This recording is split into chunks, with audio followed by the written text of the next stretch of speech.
Dude, our 3-year-old is like the clingiest. Go check upstairs. You're gonna go check upstairs. It'll be fine. I think Zach's still. Oh, okay. And that's first. All right. Hi, everyone. I'm really excited to introduce my friend and mentor, Cary, who comes to us from Washington University in St. Louis. She is a excellent imager. She is a full professor. She's the director of GI imaging, and she comes to us with and she's going to talk to us today about the female urethra. So I hope we have our learning caps on and we learn lots today. Thank you. And just if you guys have any questions along the way, just, stop and ask me. At this point, I think I've met most of you. I chose the female urethra to talk about because really nobody talks a lot about the female urethra. Spend a lot of time as GI radiologists really focusing on the male urethra. So I thought this might be a nice change to talk about the female urethra. It's going to be very multimodality. I'll talk about VCUG. We do a lot of ultrasound on the urethra. I'll talk about that. And MR, obviously, just by her volume of CT, we bump into a lot of urethral problems on CT. So if you guys have any questions, let me know, and I'm going to get started. And I don't have any interesting disclosure. So in general, for female urethral imaging, we have a lot of options.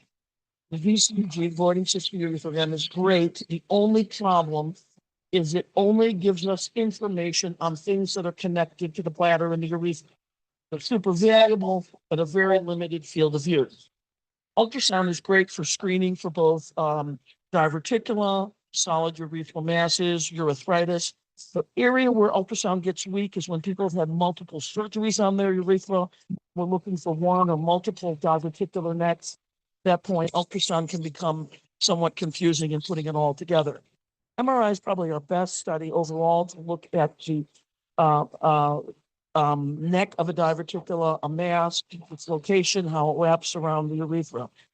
CT is not really the modality of choice, but since we do so much CT, we come up with a lot of urethral abnormalities. Now, there was a catheter that was used for retrograde urethroplasty in women. It was called like the Trantner catheter. It's a double balloon catheter where one balloon goes in the bladder base and the other goes at the meatus.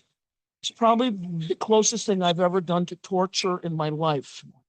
And about a year after getting Mallinckrodt, I stopped ordering. So whenever urologists ask for a retrograde, I said, well, we don't have the catheter. I said, well, technically can't do it. So problem solved. Every once in a while, we've had to do something retrograde. We've filled a Foley with contrast, blown up the balloons, and put the balloon on the outside, just the tip of the Foley in the urethra, and injected retrograde. But we don't use or purchase the double balloon. I don't think you guys are ever going to see one. They're really not done anymore, even by old people like me. But don't worry about that. For a protocol for a VCUG, we want to fill the bladder until it stops going in by gravity. Patient says they're in severe pain. The contrast is going somewhere else. If the contrast is just going up the ureter,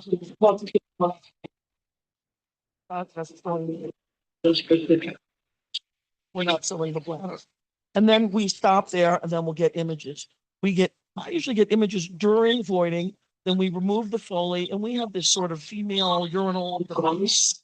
You put it between the woman's legs and oblique her, and get imaging. This is what I would call not ideal imaging, because the urethra is overlying the symphysis pubis. This is much better imaging. Both for men and women, we really want to get the urethra off the symphysis pubis, and about a 45-degree oblique is going to be less. Sometimes when men have had a lot of complicated pelvic surgery and there's a lot of hardware, you'll have to sort of fluoro and find the best window where you get the urethra between all the hardware. Again, here's the bladder neck, and the female urethra. And really, that's all there is. At the end of the symphysis pubis is pretty much the end of the female urethra. A lot of people think it's sort of comparable to the posterior urethra of man, about 4 centimeters in length. Ultrasound of the urethra, we have a couple different options. We usually do transperineal ultrasound in the sagittal and coronal views with a high-frequency linear array transducer. It's non-invasive. We're just putting the probe between the labia, So for some women who have diverticular and have pain or discomfort, it's really not uncomfortable and you can get unbelievably good images. I'll show you. When I'm already doing a pelvic exam, on the way out, I always look at the urethra with the transactional probe. Literally, it's almost out. It's like transparent. Yes. You can get a very nice look at the urethra. We actually prefer patients to not void in advance. You can get voiding images either during or after the ultrasound exam if we want. Here, I'm just showing a transvaginal ultrasound here and a transperineal ultrasound here. Let me just get you oriented. This is the bladder. This is the urethra. This is the symphysis pubis. We're not seeing your pointer. Oh, Let me, oh, I'm so sorry. Here, I'm holding away. Yeah. No, I'm so sorry. Okay. There we go. All right, I'm gonna just go back and say that again. Okay. This is a transperineal with that linear array, and this is the transvaginal. We're really just sort of transintroitus, just in the very distal aspect of the vagina. And you can see here, here's the bladder, here's the urethra, here's the meatus, symphysis pubis, and then here's the vagina posteriorly. You can see, you get a really nice look with ultrasound. I mean, and this sort of dark artifact is typical and normal for the urethra. Okay.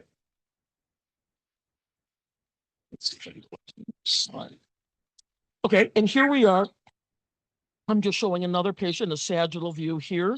And then here's the bladder, and here's the urethra. And again, the symphysis pubis, the vagina, and sometimes in the field of view, you can even see the rectum. And again, we like to look with color flow on the urethra because sometimes we're looking for urethritis. In fact, sometimes we don't even know what we're looking for when women have dyspnea, unexplained pain. So we'll often look with color. This is just a normal. I'll show some other ultrasounds of some abnormal urethras. Our MR protocol is we usually have the patient void before we start, try to get them to stay still. Sometimes we use a vaginal coil, sometimes we don't. Contrast is key.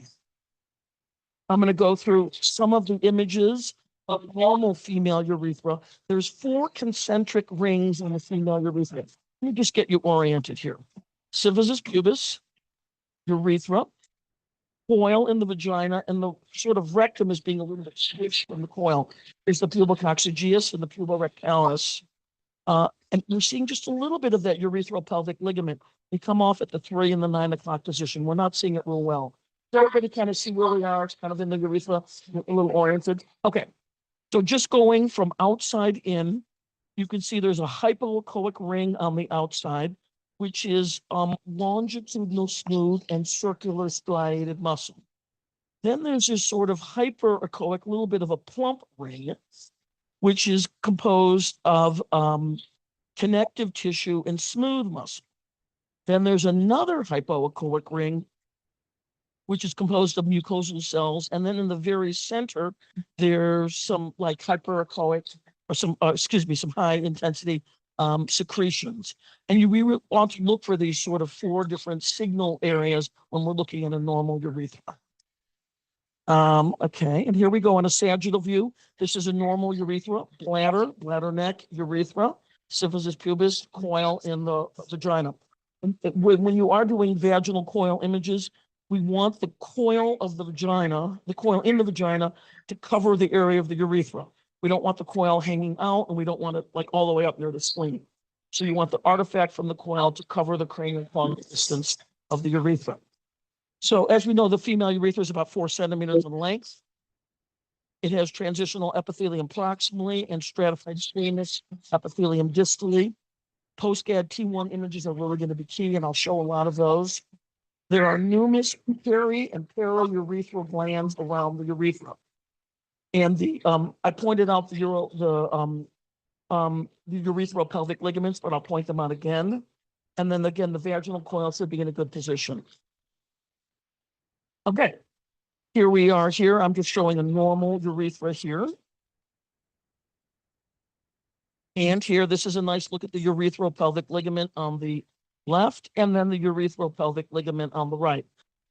It's stated that these are important in terms of pelvic floor musculature. I don't think these ligaments provide a lot of support, but I guess when women have problems with pelvic floor dysfunction, it's sort of the philosophy of all ligaments on down. Every ligamentous area that you can get that can support female pelvis is valuable. So I don't think these do a lot of good, but I think they're additive to pelvic floor strength. Here we are again. We're going down the urethra. And then here we're just about at the meatus. And again, just to get oriented, symphysis pubis, we're almost at the meatus, coil in the vagina, at the very distal rectum, it's the squish from the coil. And again, the pubococcygeus and the pubolatalis. Same patient on a sagittal view. And the female urethra sort of plumps up in the middle a little bit normally. This is normal. And again, this is the entire length of the urethra. So we've sort of covered the normal urethra. Now we're going to move on to an abnormal urethra. So this is a T2 weighted view, and you can see the urethra right here, and there's a little a diverticular neck. I don't know if you guys could believe me that it's there, but I'm going to show you. And do you see it right here? It's very important when you're talking to a urologist about a diverticulum. They are completely willing to excise the diverticulum, but what they really need to excise is the neck. We need to tell them, is there one neck? Is there two? And in what location they are around the urethra. So far, we would say that there's a large sort of bag-shaped diverticula with a neck coming off at about the 5 o'clock position in the mid-urethra. This is the information that they need to know. And then here I'm showing a T1 pre-GAD and post-GAD. And again, you can see that little diverticular neck right there. And then we're just going down a little caudal. This is a nice example of a diverticula of the female urethra. And if you look at this on a sagittal view, this is a common location for craniocaudally for urethral diverticula. They usually come across the mid urethra. They can obviously extend up or down depending on how big they are. So for what you guys as residents need to know, the diverticula probably evolved from these Skene's glands that are around the posterior urethra that get infected and they burst, make a little baby abscess, and then it bursts into the urethral lumen, creating a diverticula. It's interesting that sometimes women are coming in getting CT scans. We see diverticula and they've no pain. Other women have very sensitive pain for urethral diverticula. So the presence of diverticula and pain dyspareunia are not always well correlated. It's a little murky. It's often associated with urinary tract infections, dysuria, dyspareunia, and dribbling. It's about 1 to 5% of the female population. And again, we tend to like MR as our modality of choice, but for screening, we probably prefer ultrasound. Post-op, we definitely prefer MR. And if you guys have any questions along the way, just stop and ask, how am I doing? Okay, so we're going to talk a little bit about imaging. We want to describe the shape of the diverticula. Is it round or oval? Some are horseshoe shaped. Some are completely circumferential, going all the way around the urethra. Those are called saddlebag configuration. They almost always emanate from the mid-urethra. So we want to give the size, the location craniocaudally, and also the location of how much it wraps around the urethra, whether there's stones, debris, or a soft tissue element, and the position of the diverticular neck or necks. Even though there's one diverticular neck, we're going to look for another one. And the next case I'm going to show you is the VCUG. This is one of the reasons why I don't love VCUG for diverticula. I can't even really tell, is this all one diverticula that's wrapping around, or is that one tick and that's another? And as a woman's voiding, you really can't say, okay, stop voiding, move 45 degrees this way. Doesn't happen that way. So you sort of get what you get. You can see also here there's a pretty prominent cystocele, as almost the entirety of the bladder is below the symphysis pubis. And again, same patient, it's just a little hard to tell. And here we were able to get an oblique view. And again, it's a little hard to tell, is that one diverticulum and that's another, or is this all one thing wrapped around? That's why I kind of prefer the MR. I get a better feel for the anatomy. And here's another patient here. You can see we're starting out with a pretty prominent cystocele. And on voiding, you can see this multilobulated diverticula wrapping around the urethra. And here we are on ultrasound. This is a sagittal view here. and here. And I think I have a cine for this patient. Yes. See if I can get that going. No. I'm here to cine here.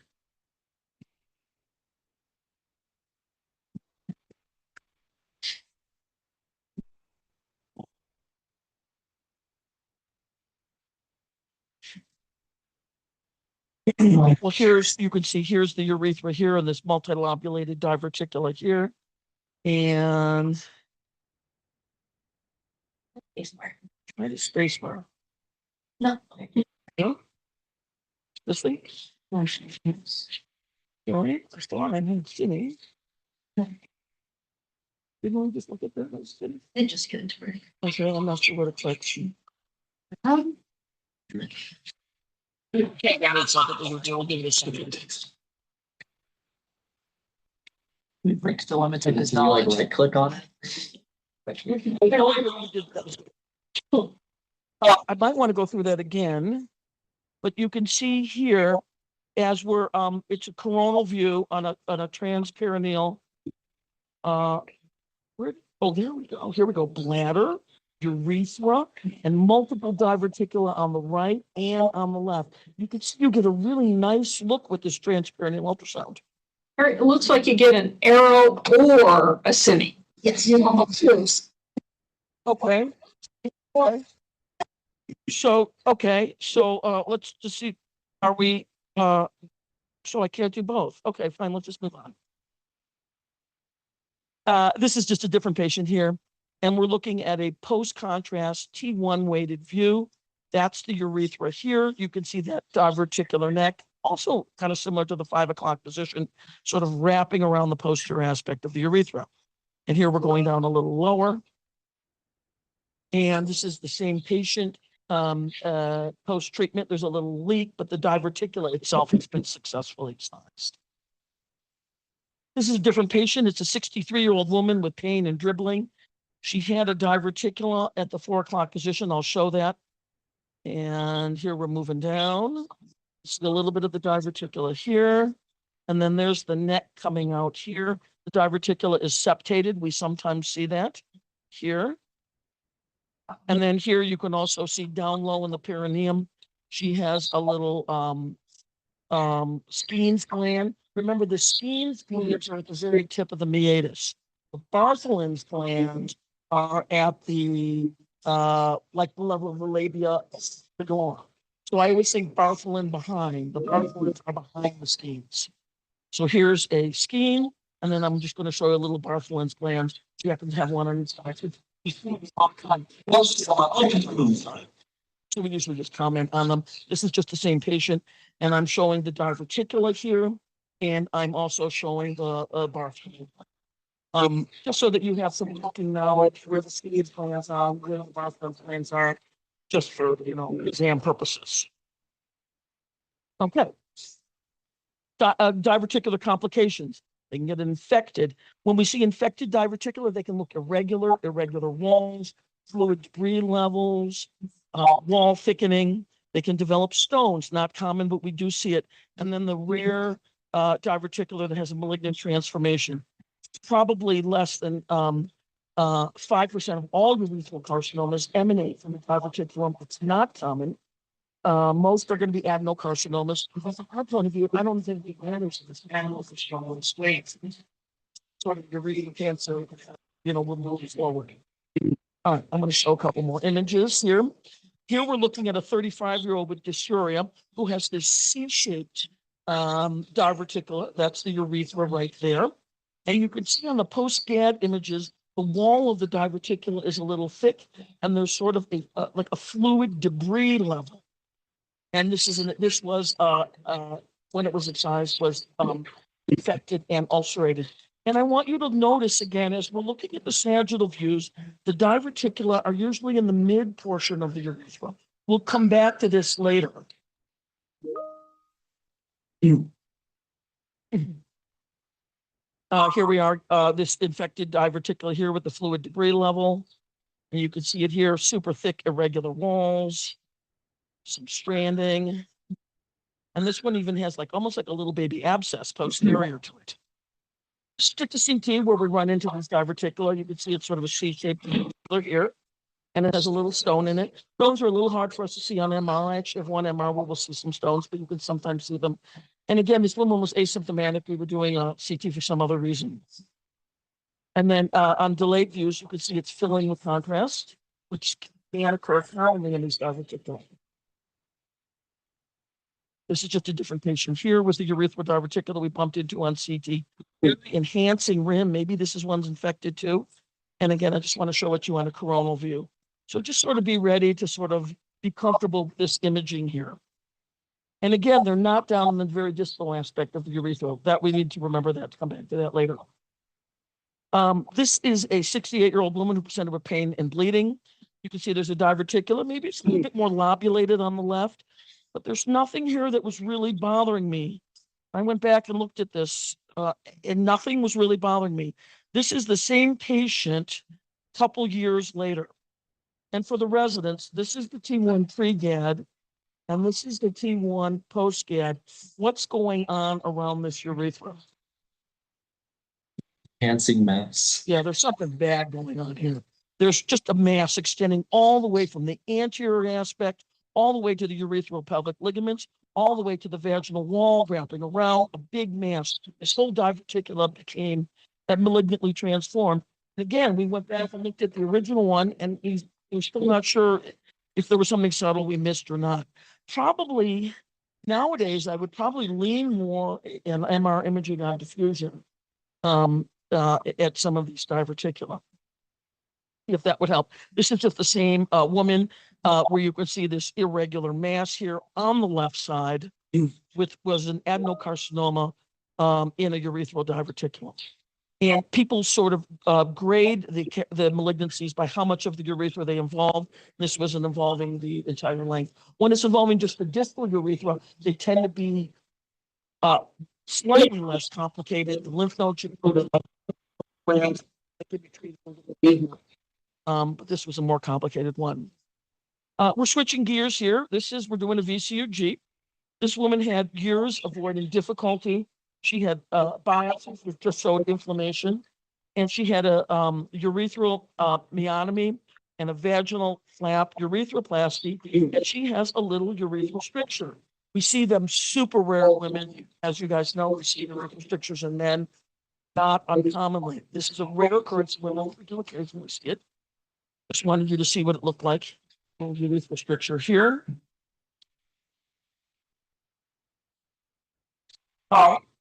And here we are after treatment, and it looks pretty good. Urethral strictures have similar etiologies in men and women, trauma, inflammation, even post-operative, and infection. This is a super complicated case that we got involved in. This woman had a congenital uterine anomaly. And if you're wondering why is the bladder squished all the way over to the left side, because there's a uterine moiety over here on the right. Okay. So other than that, the bladder doesn't look too abnormal. Now, as she starts to void, she fills an upper vagina. She does not have a lower vagina. It's complete. She is complete, the upper and the lower vagina. The lower vagina is completely absent. The upper vagina has a fistulous connection to the urethra. So she has a congenital urethral vaginal fistula. Things are going to get weirder. I'll show you in a second. When she's done voiding, her upper vagina completely empties. And this is her on MR. Now, I want you to look with me. There's a urethra, and it's very big. Does everybody see that it's big? We're going to come back to this in a minute. And then there's a rectum, pubicoxygeus puborectalis, but no vagina. Now, she was in her early 20s and was telling us she was sexually active with her boyfriend. Well, she does, and this is just getting into her uterine anomaly here, which is super complicated. I don't think we're going to get into that. But this is a rare occurrence, but she doesn't have a lower vagina. So she was being sexually active with her partner through the urethra. That's why the urethra is really big. I've seen this a couple of times. Okay, I'm just moving forward. Okay, so urethrovaginal fistulas, they're uncommon. They're often iatrogenic, sometimes related to incontinence surgery, urethrodigitorectomy, obstetrical complications. And the proximal fistula may present with incontinence. A distal fistula will often present with irritative voiding symptoms. Okay, going on with other weird things. Let's show another case. This is a case with multiple congenital cardiac problems. And we're going to look at the urethra. And let me see if I can get an image. Okay, so for the residents, tell me your thoughts on the urethra. Does it look long enough? Okay, this is called a short urethra syndrome. And you can see that's all there is. It's about 2 centimeters in length. And sometimes in the reading room, the residents and fellows watch me measuring the urethra sometimes. And I just want to point this out. Here is me measuring it. That's all there is. And you're rarely will occur this, but if you happen to walk into a short urethra, you can remember, oh yeah, that visiting professor, something about this. People think it's sort of the form thrust of hypospadias. This is also something we can see on ultrasound because we measure the urethra on ultrasound. Oftentimes they have a wide urethral meatus. It's like it's associated with resistant therapy to incontinence, physical therapy, and it's also resistant to antibiotic therapy for infections. So if you see a short urethra on any imaging, this is something you want to think about. Rare, but it does occur. Now we're moving on to some other urethral abnormalities. This person had urethritis. You can see here, and this whole urethra is swollen and super vascular. And this person was positive for chlamydia. I didn't think it looked that bad there. And here the anterior urethra is a little swollen. And here we see urethritis. It could be various organisms, often occurs in combination with cystitis and vaginitis. And sometimes these women also can be asymptomatic. I'm going to show another weird urethral abnormality. Do you have any pediatric radiologists here? Okay, well, I see more adults with congenital problems in the pediatric. So, these two radiologists do tend to have a good understanding of a lot of congenital GU problems. Look at this urethra. I think it looks very strange. Can I convince you that this looks like a spinning top? I don't know if I can. Let's go back. Okay. Can I convince you guys that the bladder neck is super widely open and the urethra does run a weird temper? This is called the spinning top urethra. I love the name. It's seen in girls and occasionally young women, and this is my best understanding. For a while, some people thought it was a normal variant, and other people said it wasn't a normal variant. It's probably not a normal variant.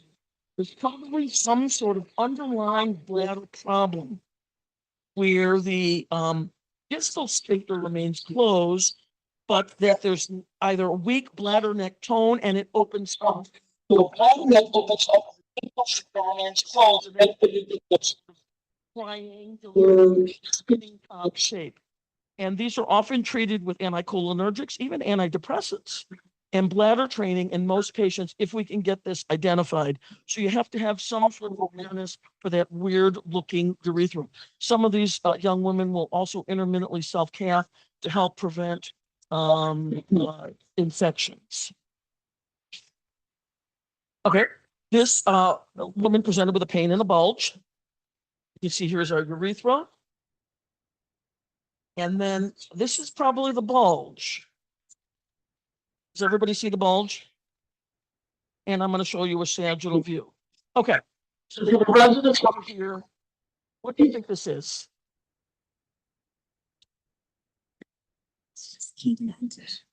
Mass cancer. Okay, mass. I'm going to go with mass, yes. But you're going cancer? Not sure. Okay. So let's just say, I'm going to say something. And let's just take this very mass and put it somewhere else to a woman. What would you say that looked like? Fibroid. Yes. And remember, we talked about, I don't remember who I talked about it with, but with some of the ORADs. If it looks like a fibroid, it is a fibroid. You should be, no. Yeah. There can be myomas that can be urethral and periurethral. And it's kind of slightly important that we distinguish between the two. Now, let me go forward. These present as a palpable mass. They feel, they don't feel hard as a rock, and there's not blood coming out like a urethral cancer. They feel sort of intermediate. They don't feel real hard. They're well demarcated tumors that follow the signal characteristics of a leiomyoma. They, nobody really knows, but they may originate from the smooth muscle of the anterovaginal or the urethra. They can either involve the urethra itself or have mass effect as their periurethra. So we'll go back to this one. This one is clearly periurethral, that we see our urethra is just squished off to the side. It makes a difference because a periurethral leiomyoma, the surgeon can go in, whether it's a gynecologist or urologist, and just poke it out and leave the urethra intact. Now, this next case I'm going to show, actually, it's going to be coming later. I'm now going to show a vaginal leiomyoma. They're probably come from the smooth muscle of the vagina, and they demonstrate signal characteristics similar to the uterine leiomyoma. And then there are a few things that we can get confused with, maybe a prolapsed fibroid or a polyp. And here I'm just showing ultrasound, again, showing a mass. And look at that nice color flow. This was a periurethral leiomyoma. Now, you might say these images don't look great. They don't.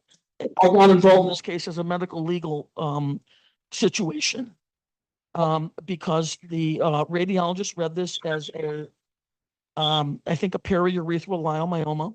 So the gynecologist went to the OR and they kept resecting and resecting and resecting, and then there was no like urethra left. And again, here you have to decide, is the lesion involving the urethra or just squishing it? And I'm going to just show a couple more images here. They're post contrast, they're a little blurry, but you can see here's our urethra here, and here's the mass. And the mass is extending into the urethral wall. And that's an important distinguishing feature that we should try to do. Here's a different patient with periurethral and perineal leiomyomas. They sometimes go in groups. You can see one here, clearly periurethral and posterior. And then you can see as we get low in the perineum, here's the rectum, here's the vagina, and then there's just leiomyomas everywhere. You can see everywhere. This is not, it's uncommon, but it's not super duper uncommon. We bump into this. They're often painless. They're usually solid. Rarely they can be cystic. Can be seen in pre or postmenopausal women, and they occur in young women in the 4th or 5th decade of life. Young is now 4th, 5th, and as far as I'm concerned, 6th decade of life is now young. Here I'm just showing another patient with perineal leiomyomas that can affect the vagina. And again, they look like fibroids, so we want to lean into that.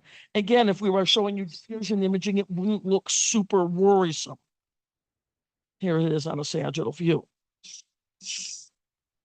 Okay, this is a person that had a hysterectomy years ago for pain, dysmenorrhea, and you can see there's a little irregularity next to the urethra. I'm going to go through all the conditions and then we're going to work backwards.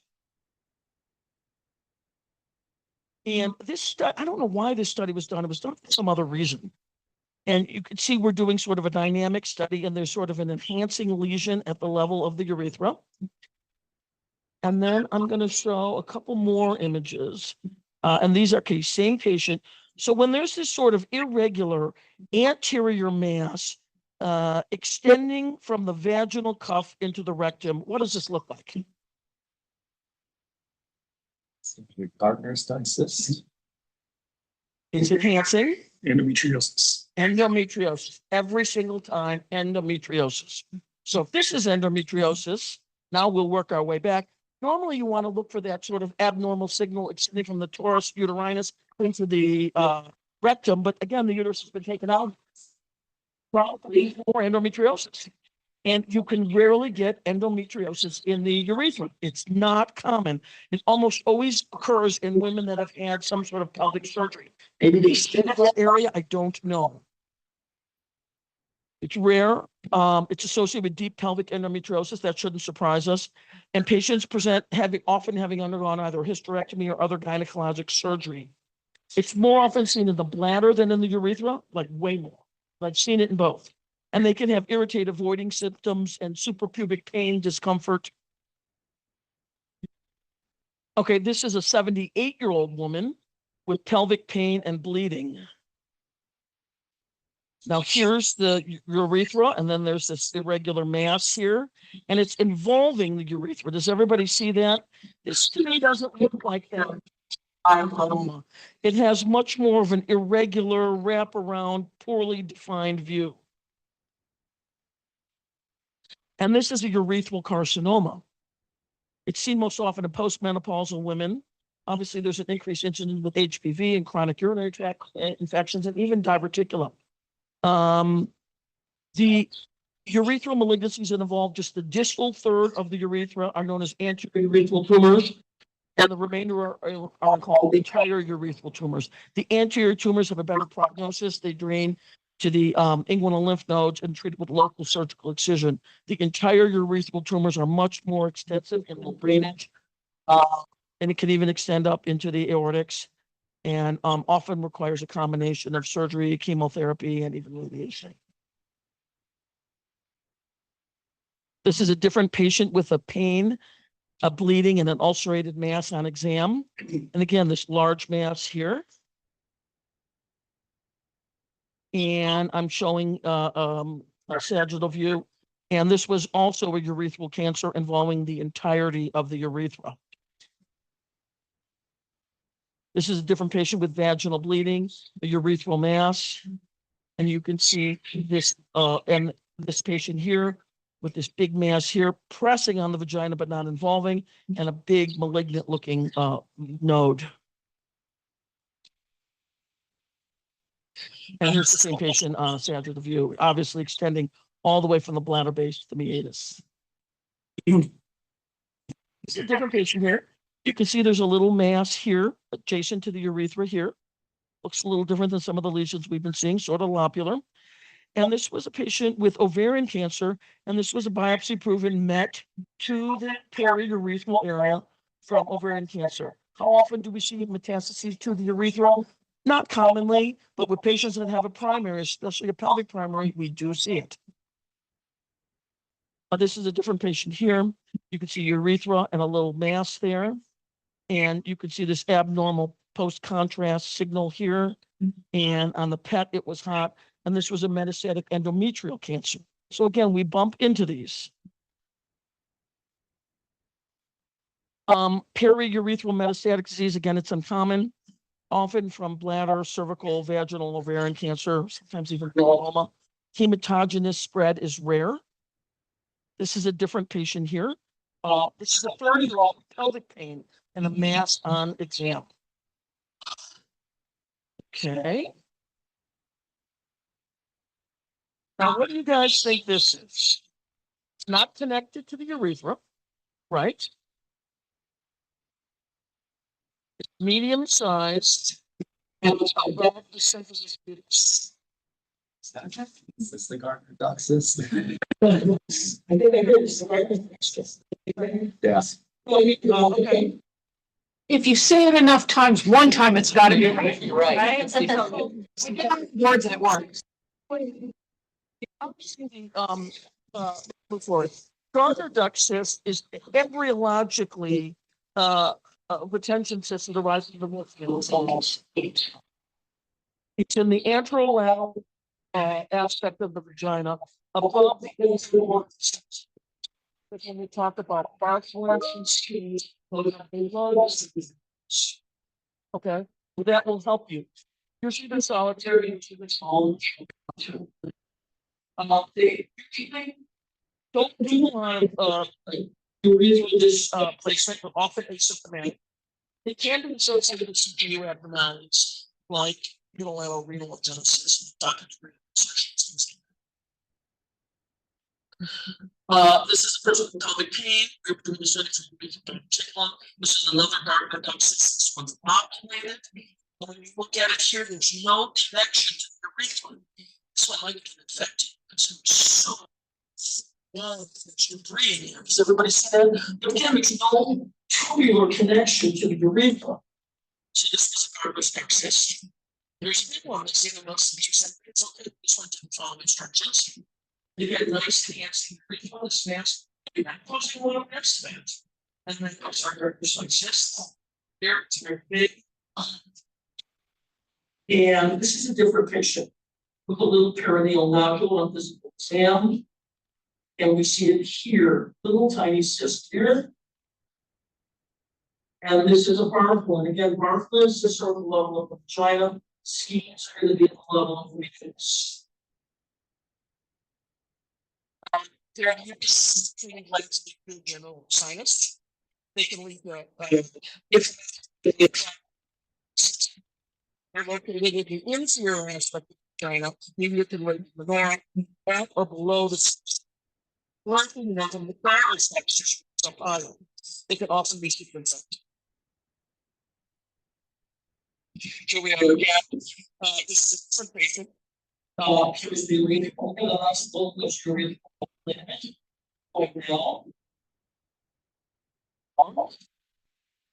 Now, I'm just trying to read. Here we are into the age when this was spatulated. We want to this. So much you want to say. How many of you guys think this is a urethral diverticulum? Good. What do you guys think this is?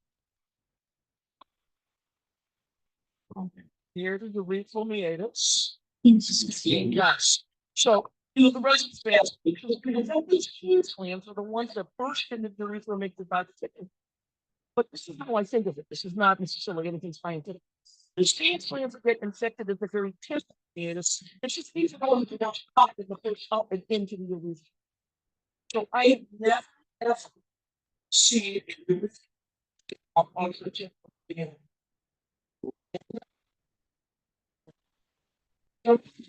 That's like this on a sample view with a little drop shaped thing at the tip of the meatus.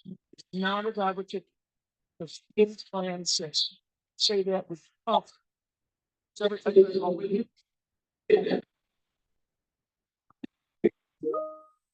Again, these are retention cysts. They get inflamed and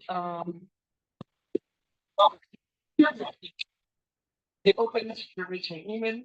Sometimes they're symptomatic, sometimes not, sometimes they're this is a different patient. We'll maybe urethra here. And there another little going down on G2. Getting down to the notice, and then there's a little cyst. And again, it has a similar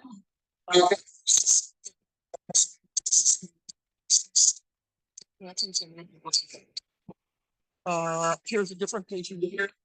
There's absolutely nothing going on here. And we're doing a transcranial ultrasound. You urethra to the very end of the anus, and boom, there's other cysts. You can do a flow around it, but not in it. I mean, we're right there. It's not like this. Just a linear transducer on the perineum. Okay.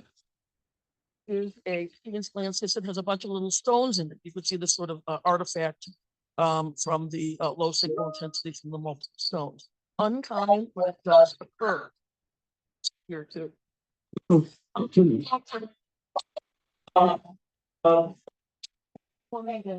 are all these vaginal and urethral cysts? So you know this. Okay. We know that the Gardner's duct cyst is above the symptoms of pubis. This reminds me to talk about a Gardner's duct on an HSU. I don't know if I'm going to be able to go. Is it on? No, but I don't want We need to get off laser and onto clicker. I need to. Yeah, this is advanced. Okay, and then I want to go to this. Ah, okay, great. And I'm just saying, we will talk about Okay. Doctors got this, 5% of the uterus, and that reminds you that the actual doctors got this on the HSV. Seems land super close to the anus, anterior in the perineum. The Bartholins land right full time with the top in the toe, top in the toe, vaginal cuff cyst, radiant cyst, and okay. Okay.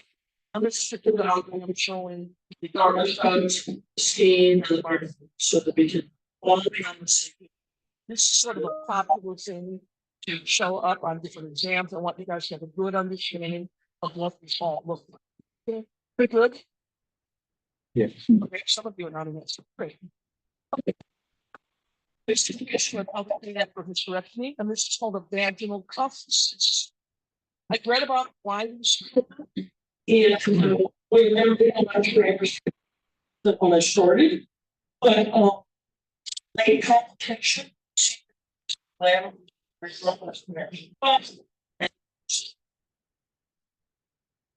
It's late complication. It's a lot of different things, including endometriosis, hemorrhage, lymphocyte, epidermal occlusion cyst. Nobody's really sure what causes these. I don't really worry about what causes these. I just call it and move on. Here we're talking about a labial cyst. Here you can see that's going down the left labia. This is involved with canal and nook. Occasionally see these, and I'm going to show a nice coronal view, a labial cyst.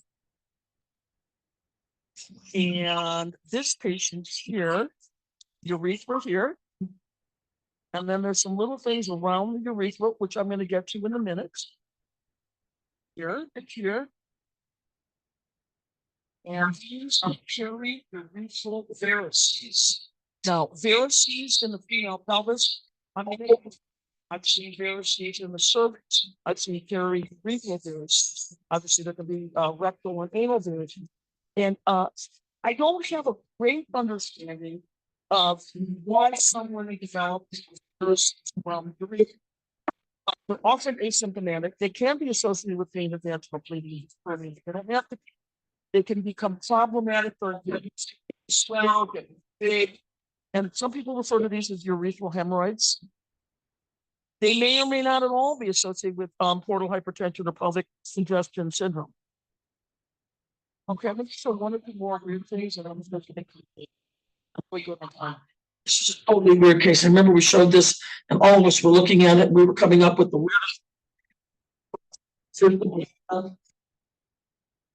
And as we get down here in the absolutely everything is swollen. Look at the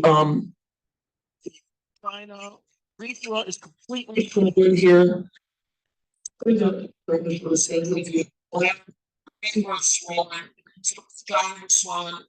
And believe it or not, this turned out to be a plexus. Weird things in the pelvis, and you have no idea.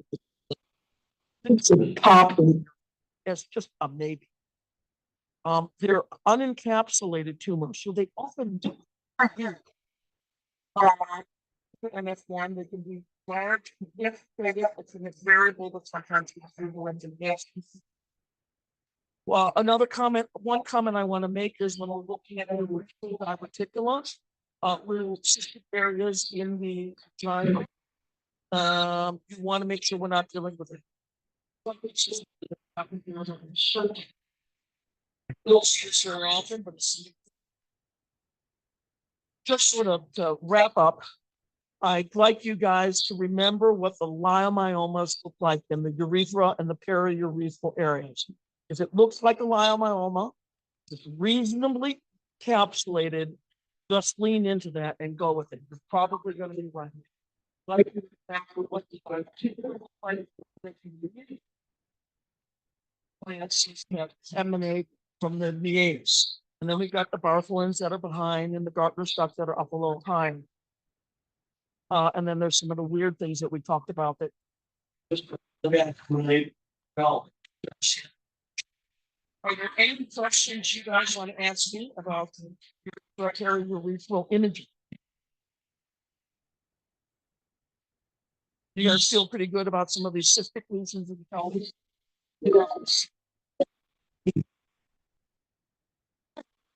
So no questions, we're good? All right, well, thanks, guys. Thank you. Thank you. I just want to say thank you, Cary, for giving that amazing talk and an overview of the urethra. And thanks, guys. I had a great few days here and meeting a lot of